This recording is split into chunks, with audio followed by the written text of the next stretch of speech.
नमस्कार दोस्तों। आज की वीडियो में जो प्रीवियस ईयर पेपर सॉल्यूशन हम करने वाले हैं ये है पोस्ट कोड 15/19 का 11 नवंबर 2019 का ही पेपर और सेकंड शिफ्ट में ये पेपर हुआ था। सॉल्यूशन स्टार्ट कर लेते हैं। जो भी डिस्कशन की चीज़ें रहेंगी बीच बीच में बताता रहूँगा।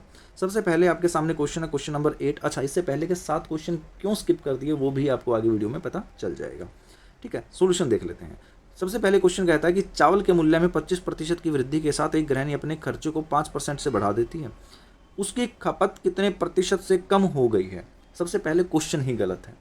बात ये नहीं है कि उसकी खपत कितने प्रतिशत कम हो गई है। एक्चुअल में क्वेश्चन क्या होना चाहिए कि वो अपनी खपत को कितना परसेंट कम करे ताकि ये जो बढ़ा हुआ मूल्य है और उसको ये रेट अपना बढ़ाना पड़ा, इसमें उसको एक्स्ट्रा बोझ ना पड़े, क्योंकि गृहिणी को तो पूरा घर संभालना है ना। आई बात समझ में? तो क्वेश्चन उस तरीके से है।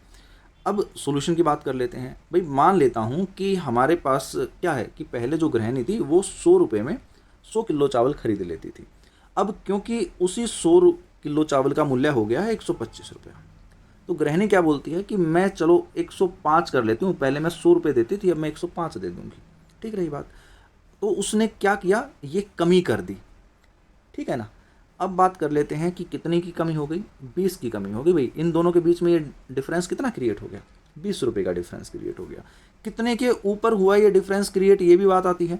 तो 125 रुपये आज का रेट है, 20 रुपये का डिफरेंस क्रिएट हो गया, तो 100 के ऊपर ये डिफरेंस कितना हो जाएगा। 25 पंजा 125, 25 चौका 100, 5 एकम 5, 5 चौक 20, और ये आ गया जी 4 चौक 16। ये 16% आपका आंसर आ गया। ठीक रही बात। और बहुत से कैंडिडेट ये बोलते हैं कि आप हिंदी मीडियम वालों को क्यों नहीं पढ़ाते हो, इंग्लिश मीडियम से ही क्यों पढ़ाते हो। क्योंकि आपका जो डिपार्टमेंट अपने आंसर चेक करता है ना, वो फाइनली आपके इंग्लिश मीडियम लैंग्वेज से ही कंसिडरेशन लेता है। अगर हिंदी में लैंग्वेज मिस्टेक है और इंग्लिश में सही है तो वो इंग्लिश वाले को ही कंसिडर करेगा। वो ये नहीं मानेगा कि आपका हिंदी में सही लिखा है या नहीं लिखा, चाहे फिर आप कितनी भी रिप्रेजेंटेशन वहाँ पर लगाते रहो। नेक्स्ट क्वेश्चन पर मूव कर लेते हैं।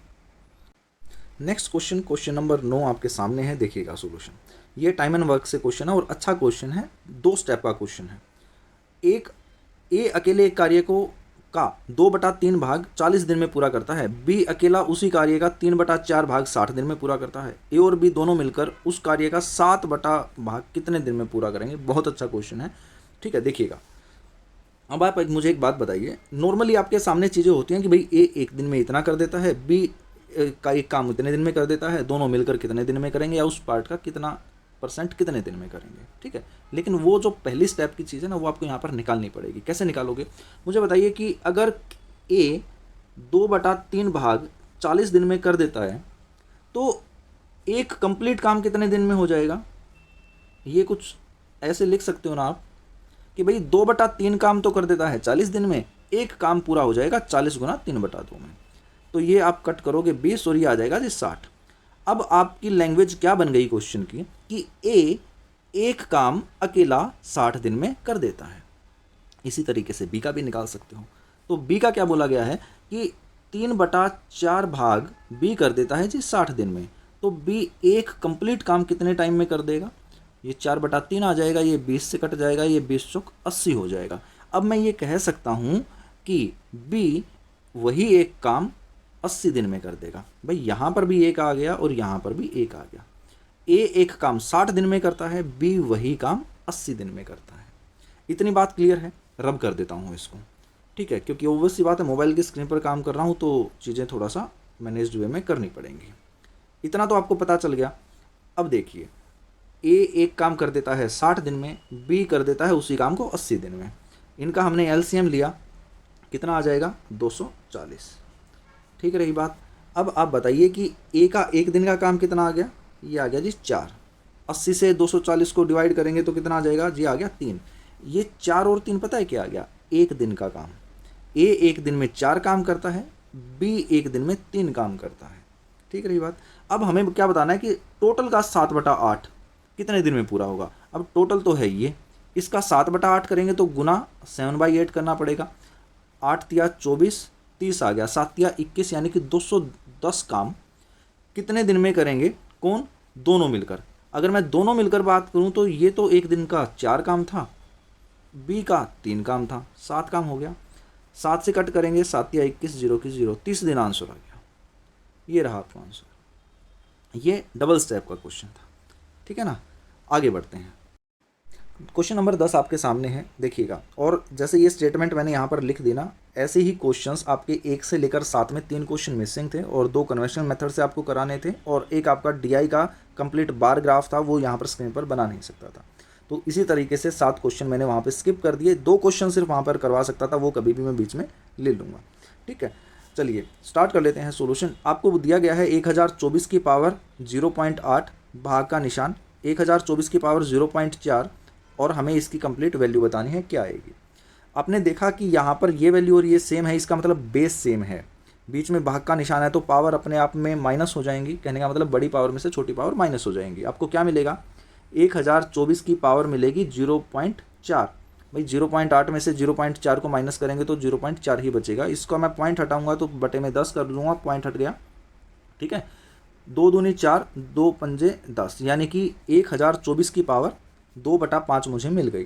क्या इस 2/5 को मैं लिख सकता हूँ, मैं सिर्फ इस चीज़ को काम कर रहा हूँ, ठीक है। चलो यहाँ पर लिख देता हूँ 1024 की पावर, कुछ मैं लिख देता हूँ कि 2 गुना 1/5, ठीक है, रही बात।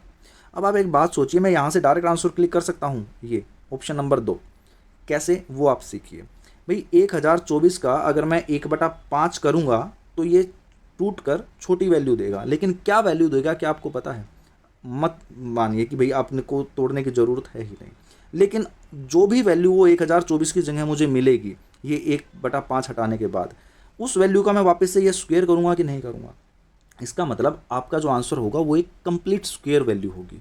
ऑप्शन नंबर 1 देखिए, 8 अपने आप में स्क्वायर वैल्यू नहीं है, 32 स्क्वायर वैल्यू नहीं है, 4 स्क्वायर वैल्यू है, लेकिन 4 किसका स्क्वायर है? 2 का स्क्वायर है, 2 दूनी 4 होता है। इसका मतलब लेकिन आप ये भी तो देखिए कि जब आप 2 को 5 बार गुना करेंगे तो आपको तो 32 मिलता है सिर्फ, और हमें चाहिए 1024। 1024 कब मिलेगा? जब यहाँ पर आप 4 करेंगे, कहने का, और उसके बाद आपका स्क्वायर आएगा, आंसर बन जाएगा 4 चौक 16। ये 4 को आप जब 5 बार गुना करेंगे, 4 एकम 4, 4 मतलब 4 चौक 16, 16 चौके 64, 64 चौका 256, 256 का वापस से 4 से गुना करेंगे, आपको 1024 मिल जाएगा, ठीक है। मैंने सिर्फ आपको एक आइडिया बताया, आपको ये मल्टीप्लिकेशन नहीं करनी है पेपर के अंदर, ठीक है, लेकिन मैंने आपको बता दिया कि किस तरह से आप अपना आंसर पिक कर सकते हैं। इसीलिए 16 यहाँ पर आपका बिल्कुल करेक्ट आंसर हो जाएगा। ओके, सिर्फ आपको ये ध्यान रखना है कि इतना काम आपको करना है कि आपको ये वैल्यू पता चल जाए। आगे बढ़ते हैं। अब जैसे कि ये नेक्स्ट क्वेश्चन देख लीजिए, यहाँ पर ये वापस से आपका एक वृत्त चित्र का है, यानी कि पाई चार्ट का क्वेश्चन है, और यहाँ पर ये पाई चार्ट ही गायब है। अब इसका मैं क्या ही करूँ, ठीक है। तो मैं बता देता हूँ खैर कि क्या चीज़ है। क्वेश्चन पर आ जाते हैं कि क्वेश्चन क्या कहता है, और उसके बाद आपको चीज़ें दिखा देता हूँ, ठीक है। देखिए मैंने एक थोड़ा सा बना दिया है कि एक्चुअल में क्वेश्चन में क्या बोल रहा है, कि एक पाई चार्ट है और उसमें पार्किंग के क्षेत्र में दिया गया है कि भाई P1, P2, P3, P4, P5 किस तरह से किस परसेंटेज में डिवाइड किए गए हैं। तो ये है P1 की वैल्यू 13 और ये है हमारी P4 की वैल्यू। क्वेश्चन में बोला गया है कि P4 तथा P1 के लिए खंड द्वारा बनाए गए केंद्रीय कोण, यानी कि इनके बीच में जो एंगल्स का डिफरेंस है, ठीक है, ये यहाँ पर 22% है, ये 13% है। अपने आप में अगर मैं ये कंप्लीट परसेंटेज ऐड करता हूँ तो 100% बनती है, क्योंकि कोई भी परसेंट अपने आप में कंप्लीटली 100% होती है। और वृत्त अपने आप में जो डिग्री का कोण बनाता है वो कंप्लीट 360 बनाता है। कहने का मतलब अगर 100% की वैल्यू 360 है और हमें बताना है कि ये इनके बीच का कोण अंतर बताना है ना, तो 22% और 13% में अंतर क्या है। ऐसा नहीं है कि आपको 22% की वैल्यू अलग निकालनी है फिर 13 की अलग निकालोगे उसके बाद कुछ करोगे, नहीं। 22 से और 13% का जो डिफरेंस है वो क्या है, 9% का डिफरेंस। तो आपको डायरेक्ट 9 की वैल्यू निकाल लेनी है। 100% की वैल्यू है 360, 9% की क्या आ जाएगी भाई, 360 डिवाइडेड बाय 100 इंटू 9, ठीक रही बात। 0 से 0 कैंसिल हो जाएगी और उसके बाद आप मल्टीप्लाई कर लो, बाद में पॉइंट लगा देना। 9 6 54 और 9 3 27 और 5 32, ये आ गया आपका 32.4 आ जाएगा। ये रहा आपका आंसर, ठीक है ना। तो इसी तरह से आपको ये पाई चार्ट वाले भी कर देने हैं। बढ़ते हैं आगे। ये नेक्स्ट क्वेश्चन देख लीजिए, यहाँ पर क्वेश्चन नंबर 12 भी ये भी कोई ग्राफ था, उसमें से मैंने डायरेक्ट वैल्यू लिख दी है जो कि क्वेश्चन में पूछी गई है। क्वेश्चन में बोल रहा है कि D2 दिन में बेचे गए कैलकुलेटर की संख्या, तो भाई जो ग्राफ के अकॉर्डिंग था वो D2 दिन में 1200 कैलकुलेटर बेच रहा था। तो D4 दिन में बेच रहा था 600 और D5 दिन में बेच रहा था 1400। तो D5 दिन में बेचे गए कुल कैलकुलेटर की संख्या का कितना प्रतिशत है। तो ये चीज़ तो आप बहुत आसानी से सोल्व कर सकते हो। D2 कितना है, 1200 बेचे मतलब दिन 2 में, दूसरे दिन। चौथे दिन कितने बेचे 600, पाँचवें दिन कितने बेचे 1400। तो इन दोनों का अगर मैं मिलाऊंगा यहाँ पे क्वेश्चन के अकॉर्डिंग, तो 600 जमा 1400 कितने हो गए हमारे 2000। तो 2000 में से 1200 कितना है, हमें सिर्फ इतनी वाली बात बतानी है। तो आप इसको सीधा सीधा ऐसे भी कर सकते हो कि 2000 में से 1200 कितना परसेंट बनेगा। तो ये 2 0 से 2 0 कट गए, ये कैंसिल, ये आपका 60% आंसर आ गया, है ना। ऐसे भी कर सकते हो, मुँह ज़बानी भी कर सकते हो, अगर आपका थोड़ा सा देखने का एक होता है ना, पेपर और स्क्रीन के बीच में सिंक्रोनाइजेशन ठीक ठाक है। तो ये आपका 60% आंसर आ गया। आगे बढ़ते हैं। क्वेश्चन नंबर 13 देखिए, ये आपका टाइम स्पीड डिस्टेंस से है। एक ट्रक अपने निर्धारित समय से 2 घंटे पहले निकलता है, 192 किलोमीटर की टोटल दूरी उसको तय करनी है। तो गंतव्य तक पहुंचने में अगर उसकी जो स्पीड है, इसने बोला है यहाँ पर अपनी सामान्य गति से 8 किलोमीटर प्रति घंटा की कम करनी पड़े, तो ट्रक की सामान्य गति क्या है, हमें ये बतानी है। चलिए एक चीज़ देखिएगा, क्वेश्चन के अंदर मैंने आपको एक कंसेप्ट दिया था जब मैं आपको ये सब चीज़ें सिखा रहा था। अगर आपने नहीं सीखी तो सीख लेना। डिस्क्रिप्शन सेक्शन में आपको लिंक मिलेंगे टेलीग्राम चैनल का, मेरी इंस्टा आईडी का, और उसके बाद प्रीवियस ईयर पेपर का, और उसके बाद काफ़ी सारी वीडियोस मिलेंगी। टीएन कॉलेज ऑफ कंपटीशन की मैथ्स बुक का कंप्लीट सोल्यूशन दिया है, कंसेप्ट सभी सिखाए हैं, वही कंसेप्ट यूज़ कर रहा हूँ, बाकी कुछ भी नहीं है। मैंने एक कंसेप्ट दिया था कि अगर डिस्टेंस आपका कॉमन रह जाए तो जो स्पीड और टाइम का रेशियो है ना, वो एक दूसरे का रेसिप्रोकल होता है। ओके, वही कंसेप्ट यूज़ करूँगा, कुछ नहीं है भाई। एक्स और वाई एक डिस्टेंस था जिनके बीच की दूरी 192 किलोमीटर की थी। ओके, अब मैं बात कर लेता हूँ स्पीड की, क्योंकि स्पीड यहाँ पर किसी की भी फिक्स नहीं दी हुई, सिर्फ ये बोला है कि इतने किलोमीटर प्रति घंटा की कमी कर दी गई। मैं मान लेता हूँ कि पहले मेरी स्पीड एक्स थी, अब एक्स माइनस 8 हो गई है। तो टाइम का जो रेशो होगा वो क्या हो जाएगा, मैंने बोला ना स्पीड की रेशो का रेसिप्रोकल हो जाएगा, यानी कि ये आ जाएगा x माइनस 8 और ये आ जाएगा x। और स्पीड इनटू टाइम क्या होता है, अपने आप में डिस्टेंस होता है। ठीक है, तो आप क्या कर सकते हो कि भाई एक इक्वेशन क्रिएट हो जाएगी, x into x minus 8 is equal to क्या आ जाएगा 192। यहाँ से आप अगर इस इक्वेशन को थोड़ा सा और आगे तक सोल्व करोगे तो आपको मिलेगा x square minus 8x minus 192 is equal to 0। एक क्वाड्रेटिक इक्वेशन बन गई। मिडल टर्म स्प्लिट करोगे, आगे बढ़ोगे। लेकिन क्या इतना लेंदी सोल्यूशन आप कर पाओगे एग्जाम में? मेरे हिसाब से टाइम टेकिंग रहेगा, हो जाएगा। लेकिन इसका शॉर्ट सोल्यूशन बताता हूँ क्या करना है आपको। देखिएगा, देखिए क्वेश्चन में क्या बोला है कि 192 किलोमीटर का डिस्टेंस आपको ट्रैवल करना है ना। ये मैं 2 जगह लिख लेता हूँ क्योंकि आपको चीज़ सिखानी है। जैसे ही, और हमें बतानी है सामान्य गति, और बीच में हमसे क्या बोला है कि सामान्य गति से 8 किलोमीटर की हमने कमी भी की है। तो जब 192 किलोमीटर, मैं ऑप्शन से चीज़ें उठाता हूँ। मैंने पहला ही ऑप्शन ले लिया क्योंकि ऑब्वियस सी बात, आप पहला ही ट्राई करोगे एक बार तो। भाई 32 किलोमीटर के हिसाब से मैं चला, ये मेरा डिस्टेंस, ये मेरा स्पीड, क्या आ जाना चाहिए, टाइम आ जाना चाहिए। ठीक है, तो मैं इसको कट करूँगा तो कितने पर जाएगा, ये 6 पर चला जाएगा। 32 छिका 192 होता है, तो ये आ गया जी 6। अगर मैं अब इस पर्टिकुलर स्पीड में 8 किलोमीटर की कमी करता हूँ, जो कि क्वेश्चन में बोला गया है, तो मैंने किया जी 8 किलोमीटर की अगर मैं कमी कर दूंगा तो 32 में से 8 गए कितना 24। अगर मैं 192 किलोमीटर 24 किलोमीटर पर आवर की स्पीड से चलता हूँ तो टाइम मुझे कितना लग जाएगा, 24 से अगर मैं कट करूँगा तो ये आ जाएगा 8। ठीक है, अब आप एक चीज़ देख रहे होगे, यहाँ पर एक बोला गया है कि 2 घंटे पहले निकलता है। ठीक है, 2 घंटे पहले निकलने वाला, ऑब्वियस सी बात है कि 24 किलोमीटर के हिसाब से चलेगा, 2 घंटे पहले निकलेगा तभी तो टाइम से पहुंच पाएगा। कहने का मतलब ये जो डिफरेंस आ रहा है ना 2 घंटे का, ये आपको यहाँ पर नज़र आ रहा होगा कि अगर 32 किलोमीटर पर आवर की स्पीड से चलेगा तो 6 घंटे में पहुँच जाएगा, अगर 24 किलोमीटर पर आवर की स्पीड से चलेगा तो 8 घंटे में पहुँच जाएगा।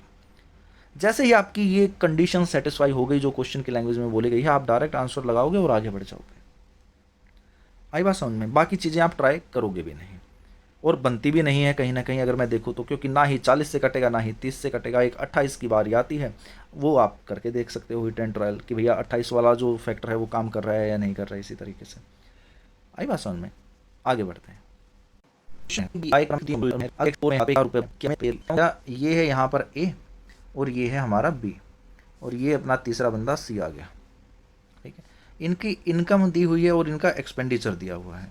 इनकम की रेशो लिखता हूँ, मतलब 1x हो जाएगा, 2x हो जाएगा और ये आ जाएगा 3x, क्योंकि ये इनकम का रेशो है यहाँ पर। उसके बाद एक्सपेंडिचर का रेशो, मैं एक्सपेंडिचर को y से डिनोट कर लेता हूँ, तो ये 3y आ गया और ये 4y आ गया। इतनी बात होपफुली आपको समझ में आ गई होगी। अब बोला है कि ए की आय अगर 20,000 रुपये है, कहने का मतलब इसकी कंप्लीट वैल्यू 20,000 रुपये है, यानी कि 1x जो है वो 20,000 रुपये हो गया। अगर 1x 20,000 रुपये हो गया तो 2x तो अपने आप में 40,000 हो ही गया। आई इतनी बात समझ में? ठीक। अब बात कर लेते हैं एक्सपेंडिचर की। भाई बोला है कि ए अपनी आय में से 8,000 रुपये बचाता है। अगर 8,000 रुपये बचाता है तो यहाँ पर खर्च कितने कर दिए होंगे? 12,000 कर दिए होंगे ना। तो यानी कि 2y की वैल्यू 12,000 हो गई। अगर 2y की वैल्यू 12,000 हो गई तो 1y की वैल्यू 6,000 हुई या नहीं हुई? ठीक रही बात। अगर 1y की वैल्यू 6,000 हो गई तो 3y की वैल्यू 18,000 हो गई या नहीं हो गई? बताओ, है ना। अब देखो 40,000 में से 18,000 घटा दो तो कितना आ गया आपका आंसर? 22,000 रुपये आ गया। यही आपसे क्वेश्चन में पूछा था कि बी कितनी बचत करता है। बी की आय 40,000 है, खर्च 18,000 कर दिए तो 22,000 रुपये बचा दिए, जो कि आंसर देकर चला गया और आपको एक नंबर मिल गया, है ना। आगे बढ़ते हैं। क्वेश्चन नंबर 15 आपके सामने, एकदम मुंह जुबानी का क्वेश्चन, देख लेना, परसेंटेज से है ये क्वेश्चन। 2 उम्मीदवारों ने एक चुनाव लड़ा, उनमें से एक को कुल मतों का 60% मिला। विजेता को दूसरे उम्मीदवार से कितने प्रतिशत अधिक मत प्राप्त हुए? एक बात बताकर देखो यार, अगर ए बंदा था और बी बंदा था, ए को अगर 60% मिला टोटल का, तो ऑब्वियस सी बात है बी को 40% मिला होगा, ठीक है ना। इन दोनों के बीच का जो एक डिफरेंस रहा होगा वो 20% का डिफरेंस रहा कि नहीं रहा? बस हमें वही बताना है कि विजेता को दूसरे उम्मीदवार से कितने प्रतिशत अधिक मत मिले। भाई जीता हुआ ये है, दूसरा उम्मीदवार ये है। भाई 40 से 20% ज़्यादा, ये देखो ना कितना ज़्यादा है, 40 के ऊपर 20 ज़्यादा है ना, तो कितना परसेंट हो गया? सीधा सीधा आपका 50%। 20 दूनी 40 और ये 2 50। मुँह ज़बानी भी कर सकते थे, लेकिन वही बात है, हर किसी को समझ में तो ना आए। तो ये आपका आंसर आ गया 50%। नहीं कुछ चीज़ें समझ में आए तो बता देना, कमेंट सेक्शन में लिख देना। आगे बढ़ते हैं। क्वेश्चन नंबर 16 देखिएगा, बहुत अच्छा क्वेश्चन है, सीआई से है, मुँह ज़बानी का क्वेश्चन है। कैसे कर सकते हो मुँह ज़बानी वो सुन लो पहले, तो उसके बाद रिटर्न पर आऊँगा। बोला है कि 3200 रुपये की एक राशि को चक्रवृद्धि ब्याज, जैसे ही लिखा आपको नजर आए तो सबसे पहले आपके माइंड में आ जाना चाहिए कि पहले साल का चक्रवृद्धि ब्याज और साधारण ब्याज सेम होता है।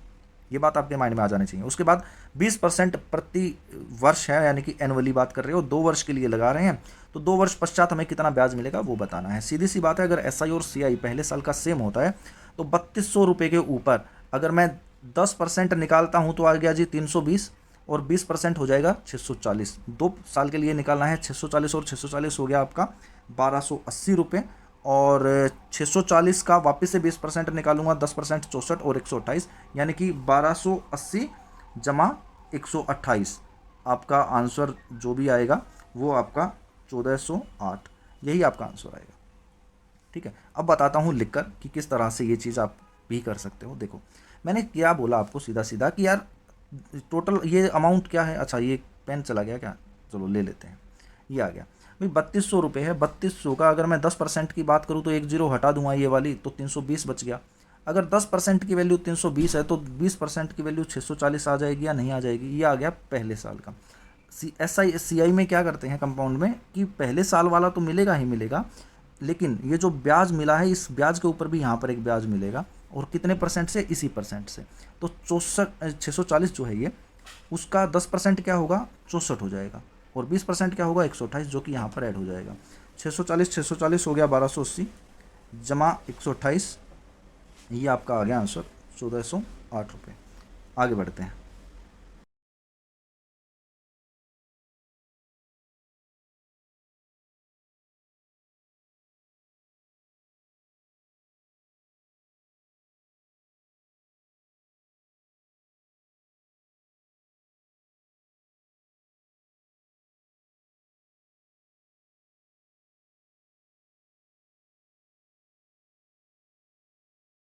क्वेंटीन आपके सामने है और ये सिंप्लीफिकेशन है, बहुत सिंपल सा है, इसमें तो ब्रैकेट्स वगैरह भी नहीं है, तो ये आप बहुत इजीली एग्जाम में भी अटेम्प्ट कर सकते हो। कैसे देखना, थोड़ा सा ये देख लो, क्योंकि आपको मेन काम करना होता है मल्टीप्लिकेशन और डिवीजन पर, प्लस माइनस वाला इतना कुछ इशू होता नहीं है, तो सीधी सी बात है वही चीज़ें हम सोल्व कर लेते हैं।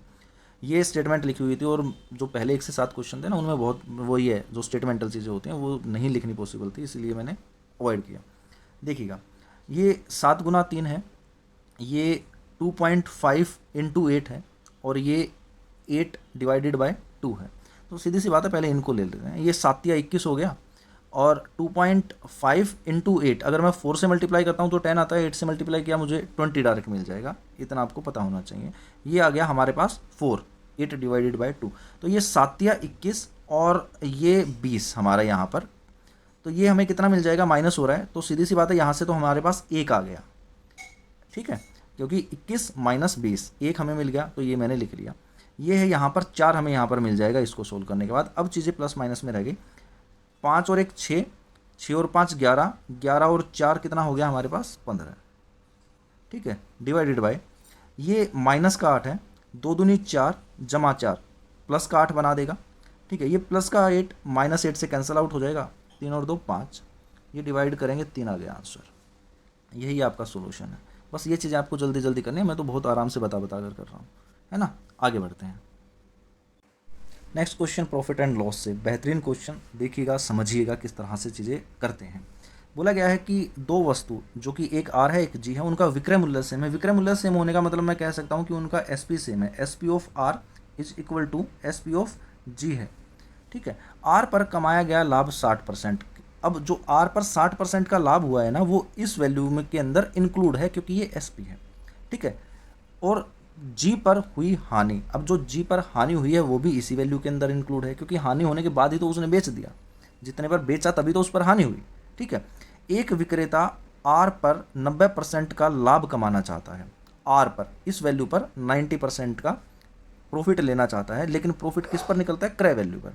तो क्रय वैल्यू हमें पता होनी चाहिए, ठीक है। मूल्य जी का क्रय मूल्य 460 रुपये दिया हुआ है, हमें आर का नया विक्रय मूल्य क्या होगा वो बताना है।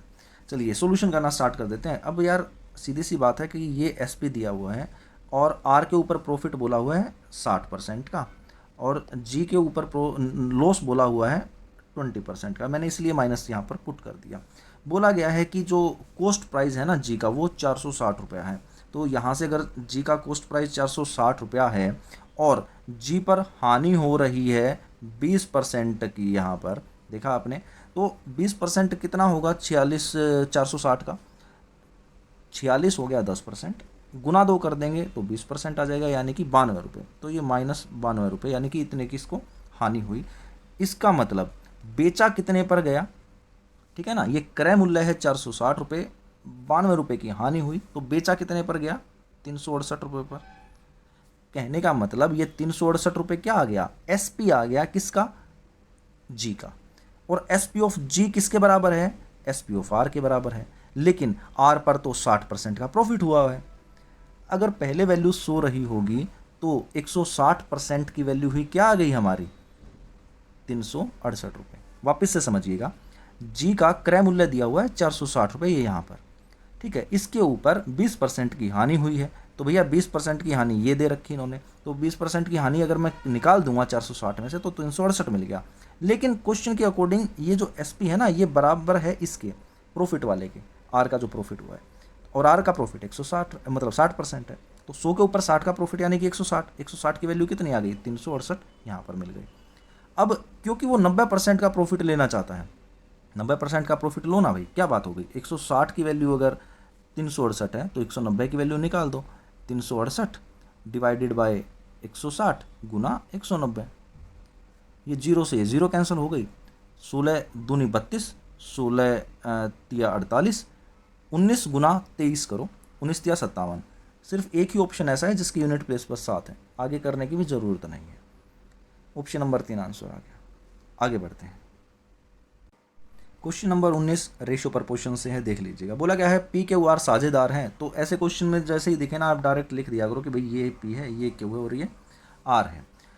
पी कुल निवेश का 1/6, हमें नहीं पता कुल निवेश कितना है, हमें बोला गया है कि कुल निवेश का 1/6 भाग, क्यू उसी तरीके से कुल निवेश का 2/5 भाग निवेश कर देता है। तो हमें पी क्यू आर का लाभ का अनुपात बताना है। तो अब मैं आपको एक चीज़ कंसेप्ट बता देता हूँ कि जिस अनुपात में हम निवेश करते हैं ना, उसी अनुपात में हमें प्रॉफिट मिलता है, यानी कि लाभ मिलता है। तो जब पी क्यू आर का हमें इतनी चीज़ पता चल गई, तो मैं आगे ये कह सकता हूँ कि भैया कुल निवेश मुझे नहीं पता, बट मुझे रेशो पता है, क्या है 1/6, क्यू की क्या है 2/5, आर का मुझे नहीं पता क्योंकि दिया भी नहीं है। अब क्या मैं ये मान सकता हूँ कि ये 6 में से 1 निवेश कर देता है ऊपर, ये 5 में से 2 निवेश कर देता है, लेकिन जब कुल निवेश तो बराबर है तो मैं क्यों ना मैं डिनोमिनेटर को सेम कर लूँ, यानी कि हर की वैल्यू को क्या करूँगा मैं, यहाँ से जो 6 और 5 दिया हुआ है ना, इनको मल्टीप्लाई कर लूँगा। इस 6 को मैं 5 से मल्टीप्लाई कर दूंगा, इस 5 को 6 से मल्टीप्लाई कर दूंगा। अब डिनोमिनेटर सेम हो गया मेरा, कितना बन गया 30 बन गया। और ऊपर भी गुना करना पड़ेगा जब नीचे किया है, तो ऊपर 5 बन गया और यहाँ पर गुना 6 करूँगा तो 6 दूनी 12 बन गया। यानी कि पी ने क्या किया, 30 में से 5 रुपये निवेश कर दिया, ये आ गया 5। यहाँ पर 30 में से 6 दूनी 12 निवेश कर दिया, ये आ गया 12। अब जब टोटल 30 था और एक 5 निवेश कर चुका, 30 में से एक 12 निवेश कर चुका, तो बचा कितना, 12 और 5 कितना होता है हमारा, 12 और 5 17। और बाकी बचा हुआ आर निवेश कर देगा। 30 में से 17 माइनस करोगे कितना आ जाएगा, 13। ये आ जाएगी आपकी रेशियो किसकी, पी क्यू आर की। बाकी ये निकालने की आपको ज़रूरत भी नहीं है, क्योंकि आपको क्वेश्चन में पी और क्यू की दी हुई है, तो 5 और 12 डायरेक्ट आपको यहाँ पर मिल जाएंगे, ये आपका आंसर हो जाएगा। ठीक रही बात। सॉल्यूशन और भी हैं इसके, लेकिन आई होप ये ऑथेंटिसिटी के साथ सही रहेगा। आगे बढ़ते हैं। क्वेश्चन नंबर 20 और आज की वीडियो का लास्ट क्वेश्चन। आई होप आप लोगों के लिए सॉल्यूशन फ्रूटफुल रहा होगा, आपने कुछ नया चीज़ सीखी होगी। आप अपनी जो भी फीडबैक है प्लीज़ मुझे कमेंट सेक्शन में ज़रूर बताया कीजिए। कुछ क्वेरीज हैं वो भी आप बता सकते हैं, ठीक है। बाकी लाइक शेयर सब्सक्राइब वाली जो चीज़ें हैं वो आपका मन करे तो बहुत अच्छी बात है, नहीं करे तो भी कोई बात नहीं। सोल्यूशन कर लेते हैं। एक वस्तु पर दी गई छूट 16% है। अंकित मूल्य का उस वस्तु से विक्रय मूल्य से क्या अनुपात होगा, हमें बताना है। अंकित मूल्य मतलब मार्क प्राइस। मैं मान लेता हूँ मार्क प्राइस 100 रुपये रहा होगा, और जो ये छूट डिस्काउंट मिलता है ना, ये मार्क प्राइस के ऊपर ही मिलता है। अगर डिस्काउंट मेरा 16% रहा हो 100 रुपये के ऊपर, तो विक्रय मूल्य एसपी मेरा कितना हो जाएगा, 84 रुपये, क्योंकि 100 में से 16 गए, 84 मेरा बच गया। हमें बताना यही है कि अंकित मूल्य और विक्रय मूल्य का अनुपात, यानी कि कितना आ जाएगा। कट कर दो यार इसको डायरेक्ट ही, 100 और आपका 84, इसका हमें कट कर देना है। कितने से कर दोगे, चलो 4 से कर दो। 4 दूनी 8, 4 एकम 4, 25 का 100, 25/21, यानी कि 25:21, 25:21 आपका आंसर हो गया। सिर्फ इतना करना होता है, मुँह जबानी भी चीज़ें हो जाती हैं। ये कोई बस लिख कर बता दिया मैंने कि जिसको ना समझ में आए वो कर लें। आई होप आपको चीज़ें ठीक ठाक लगी होंगी। बाकी do what you want to do and try to be what you want to be my lovely friends. Thank you very much, bye bye, take care. मैं मिलता हूँ नेक्स्ट वीडियो में, तब तक के लिए ख्याल रखिएगा, खुश रहिएगा और पढ़ते जरूर रहिएगा। Good night.